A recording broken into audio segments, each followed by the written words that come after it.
그러면 먼저 종교가 정치의 길을 주제로 첫 번째 말씀을 듣겠습니다. 명진 스님 무대 위로 모시겠습니다. 여러분 큰 박수 부탁드립니다.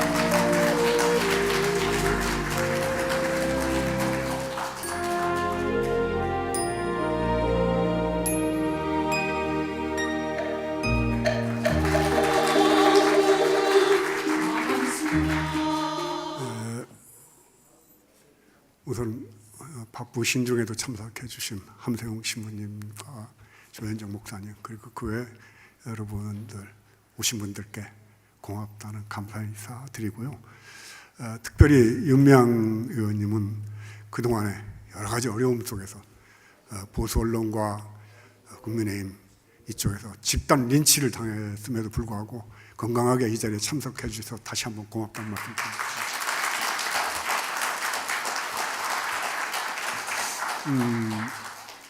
어지러운 세상, 종교의 역할인데 저 말이 바뀌어야지 됩니다.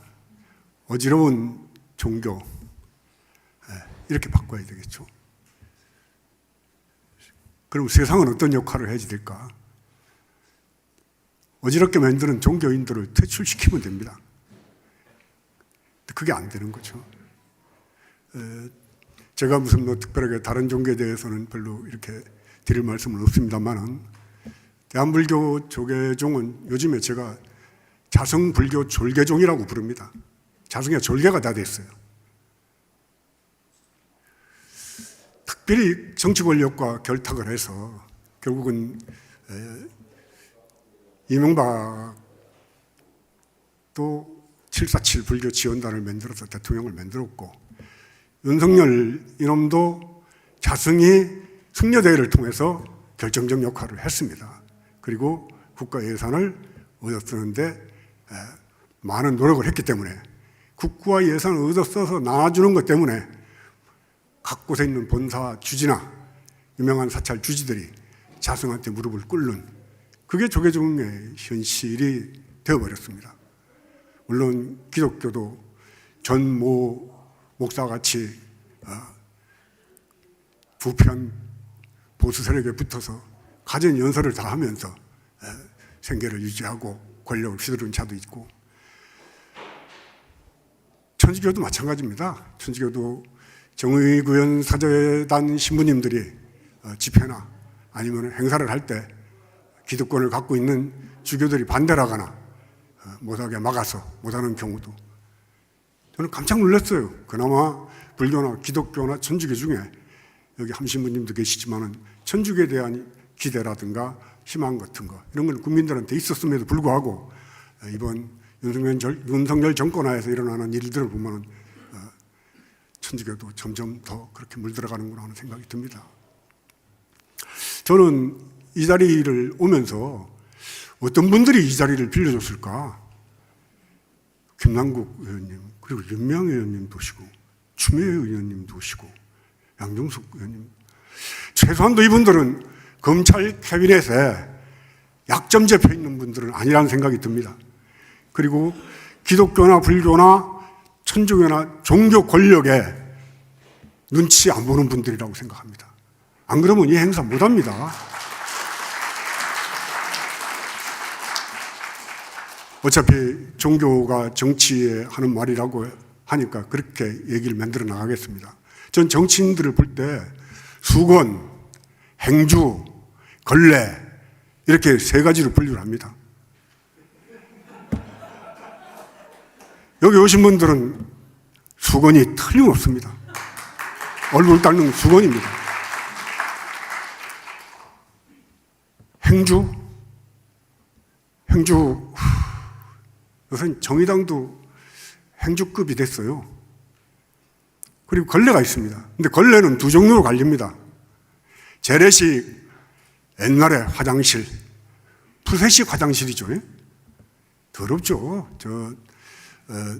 시외버스 터미널 지방에 있는 그 푸세식 화장실, 지금은 괜찮습니다만 지들 어렸을 때만 하더라도 막 가래침 맺고 생각만 해도 더럽습니다. 그런데 닦는 대걸레, 국민의힘입니다. 민주당은 어디에 들어갈까요? 저는 대체적으로 검찰 캐비넷에 약점이 잡혀 있는 걸레급으로 봅니다. 다만 걸레라도 그런 똥걸레가 아니고 수세식 화장실 닦는 조금 깨끗한 걸레? 기분 나쁘세요? 자기 소신껏 자기가 올바른 말을 함으로써 올바른 행위를 통해서 국민들로부터 지지를 받아서 정치를 하려고 하는 게 아니라 적당하게 공천받아서 지역의 토 세력들하고 손잡고 그렇게 해서 다음 차기 당선되기를 바라는 국회의원들, 국민의힘 아마 민주당도 80%가 그럴 겁니다. 지금 이제 내년 총선 다가오면서 정치권이 각종으로 요동을 치는데 저는 큰 변화가 일어날 거라고 봅니다. 윤석열 같은 놈들과 왜 자꾸 윤석열을 보고 놈이라고 그러냐면요, 이놈은 정말 불황무식하고 의리가 없고 또 용서받지 못할 놈이죠. 세상에 모든 기수를 파괴하고 검찰총장을 시켜준 문재인 대통령 목을 따라간다고 그랬던 놈 신원식입니다. 이런 놈을 국방부 장관으로 임명을 했어요. 그럼 내가 윤석열 이놈한테 이놈 저놈하면서 네 목 따라간다고 그래도 다음에 나는 누가 국방부 장관을 시켜줄지도 모른다는 거죠. 최소한도 전 대통령에 대해서 그렇게 함부로 욕한 놈에게 나라의 안위를 보호하고 국가의 국민을 지켜야지 될 국방부 장관의 자리를 맡긴다? 이건 정말 의리도 없고 인간적으로도 패륜한 놈이죠. 이런 놈한테 놈이라고 안 하면 누구한테 놈이라고 그러겠어요. 그래서 저는 국민의힘에는 놈이 너무 많아서 좋은 놈, 나쁜 놈, 이상한 놈이 아니라 무식한 놈, 배워 처먹지 못한 놈, 의리 없는 놈, 이래서 놈 정권이라고 불러야 된다고 생각합니다. 모르겠습니다. 제가 종교인으로서 여러분들에게 얼마나 신뢰를 받고 있는가 모르겠습니다만은 종교인으로서 정치권에 보내는 말, 제발 걸레는 되지 말자. 그리고 놈이 되지 말자. 이런 말을 전하면서 마치겠습니다. 고맙습니다.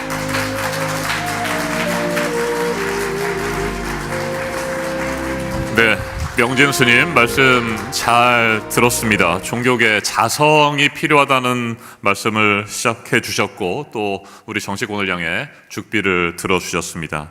고맙습니다.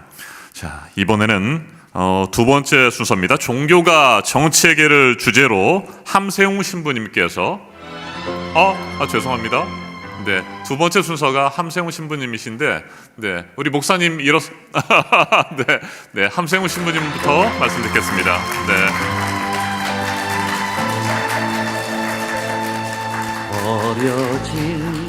네, 조 목사님 말씀 또 나중에 함께 듣겠습니다. 시작에서 춘향전에 관한 그 소리 함께 들었는데, 제가 남원을 어머니를 모시고 한번 한 30년 전에 방문을 했어요. 그거 신부님이 이제 안내를 하셨는데, 남원 현장을 보고 그 다음에 또 춘향에 묘가 있다고 그래요. 묘를 갔더니 왕릉처럼 크게 해놓은 게 있더라고요. 설명을 들으면서 그때 제가 생각한 게, 우리가 춘향전을 때가 되면 그냥 옛날 얘기 웃음으로 듣는데, 이 이야기 속에 저희들이 말하는 메시아 사상 또는 불교에서는 미륵 사상 연계되는 게 있겠구나. 그 권력에 의해서 짓밟히고 억울하게 당하고 여성들의 또 정절을 또 빼앗기는 그러한 말 못할 현장 속에서 이 억울함을 누가 풀어줄까? 백성들은 간절한 마음으로 기도를 하는데 그 기도가 이루어진 게 이제 암행어사 이도령을 통해서 극적으로 이루어지는 건데, 그 남원에 가면 이도령의 흔적은 없어요. 춘향 사당도 있고 또 초파일에 춘향도 부처님과 함께 이렇게 그 남원의 수호신으로 모신다는 겁니다. 이제 제가 그때 이제 신학교에서 교수로 일할 때인데, 춘향전에 나타난 메시아 사상, 이 내용을 논문으로 쓰면 좋겠다. 그게 이제 신학생들한테 암시를 줘서 몇 사람이 석사 논문을 쓴 적이 있었습니다. 이제 지금이 바로 그러한 그 메시아를 기다릴 때가 아닐까. 춘향처럼 억울하게 당하고 있는 많은 시민, 노동자, 농민, 또 가난한 사람들, 우리를 핍박하는 그때 그 악한 사또가 바로 지금 검찰들, 뭐 그 두목은 뭐 우리 명진 스님께서 놈놈하는 그놈, 그거를 누가 치워줄 수 있겠는가? 옛날에는 메시아를 기다렸어요. 이도령을 우리 꿈꾸던 암행어사, 그 미륵 또는 메시아가 누굴까? 이제 민주주의 시대에서는 우리 국민들이 뜻을 모으면 된다라는 것이죠. 이제 국민들이 깨어나서 뜻을 모아서 해야 되겠다. 저는 지난번 대통령 선거 결과 0.73% 차이로 이재명 대표가 패하고 이 사람이 이제 대통령이 되었을 때 좀 가슴이 찢어져서 아팠는데 현실이가 받아들일 수밖에 없겠죠. 그러면서 묵상했던 내용은 이 내용은 우리 결의를, 우리 시민을 깨우치는 시대의 교육이겠구나. 이런 무자비한 사람이 되었기 때문에 더 당하고 짓밟혀야지 깨어날 수 있는 새로운 계기가 된다는 것이죠, 이제. 그런데 아직 그때가 안 된 것 같아요. 많은 분들이 이제 모여서 지금 뭐 윤석열 퇴진 뭐 여러 가지 구호로 나오고 있는데, 얼마 전에 이제 저희 같이 회의는 시국회의 원로들이 내년 4월 총선을 잘해야 된다, 또 이런 식의 성명을 발표했더니 백낙천 교수님이 저하고 통화할 때 저보고, 신부님, 그 원로들이 고작 내년 국회의원 선거를 얘기하는 거예요? 한심하잖아요. 내년까지 가면 나라가 망해요. 올해 안에 끌어내려야지. 이러는 거예요. 그러면서 저와 우리 원로들을 막 지적하는 거예요. 원로라는 사람들이 고작 내년 국회의원 선거까지 가는 거야? 올해 안에 끌어내려야 된다. 이런 얘기를 제가 깜짝 놀라가지고 다니면서 이 얘기를 말씀을 드립니다, 이제. 제가 백 교수님께, 아니, 교수님, 방법이 있어요? 그랬더니 저보고, 신부님 신앙인 아니요? 하느님 안 믿으셔요? 믿음을 가지고 해야죠. 또 이러고 이제 지적을 하는 거예요. 그래서 내가 신앙이 부족하구나. 오늘 이 자리는 불교 스님들이 마련하신 자리인데, 부처님께 또 강구하면서 또 다른 종교인들은 또 나름대로 절대자에게 단언하면서 이 무도한 불법, 이 윤석열을 우리 명진 스님 말 맞다나 무릎 꿇게 하는 게 저들의 소명이 아닐까, 이런 생각을 하고 나왔습니다, 이제. 그리고 이 종교와 정치에 관한 내용들 우리가 참 잘못 알고 있는 건데, 정치와 종교가 분리되는 게 아니에요. 제가 한 시민으로서 100% 시민, 정치 현실에 들어가야 되고, 또 100% 종교인으로서 또 신앙생활 하는 겁니다. 분리가 아니라 구분이 되는 것이다. 근데 이 분리라는 단어를 사실 중세 가톨릭 교회 때문에 나온 거거든요. 교황이 그 교황권을 가지고 이 세상을 지배를 했어요. 그래서 세상 사람들이 종교 분리해야 된다, 이렇게 요청을 한 거예요. 그러나 지금 또 반대로 정치권이 이제 커지니까 또 종교 쪽에서 이제 또 종교 분리해야 된다. 근데 엄밀한 의미에서 종교와 정치는 분리되지 않습니다. 정치가 종교고 종교가 또 정치입니다, 이제. 이런 내용들. 그런데 거기서 종교의 역할이 있고 또 정치인의 역할이 있는 것이죠, 이제. 이게 제가 무슨 장관 한다든지 대통령 한다든지 무슨 권력자가 된다라는 거면 안 되는 거예요. 그러나 정치가 바로 되기 위해서 얘기하는 것은 의무라는 것이죠. 저는 저희들에게 좀 반대하는 우리 그리스도 신자들에게 이렇게 묻습니다. 예수님이 왜 돌아가셨어요? 당신처럼 말 잘 듣고 입 다물었으면 안 돌아가셨어요. 아무 말 안 하시면 안 돌아가셨어요. 예수님은 하느님의 이름으로 오신 하느님의 아들인데 그 예수님을 죽인 사람들은 하느님을 믿는 사람들이 하느님의 이름으로 하느님의 아들을 죽인 모순의 사건입니다. 오늘도 여전히 하느님을 믿는다는 사람들이 하느님의 이름으로 하느님의 아들들, 수많은 하느님의 아들을 죽이고 있는 이 모순의 현실을 깨달아야 됩니다. 당신 정말 예수님 누군지 아시오? 근데 이 종교, 좋은 말로 장사꾼들, 나쁜 말로 사기꾼들이 너무 많습니다. 이제 예수님은 이 세상에서 종교 장사꾼들, 종교 사기꾼들을 내려치려 오신 분이세요. 부처님도 똑같은 분이세요. 그게 오늘 이 야단법석의 주제가 아닐까 생각하면서 여러분 모두 영육간 건강을 기원합니다. 고맙습니다.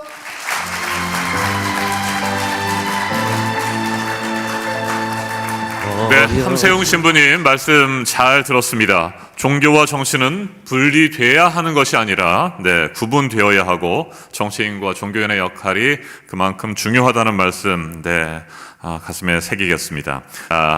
세 번째, 종교가 정치에게를 주제로 말씀해 주셨습니다. 조헌정 목사님 무대 위로 모십니다. 큰 박수 부탁드립니다.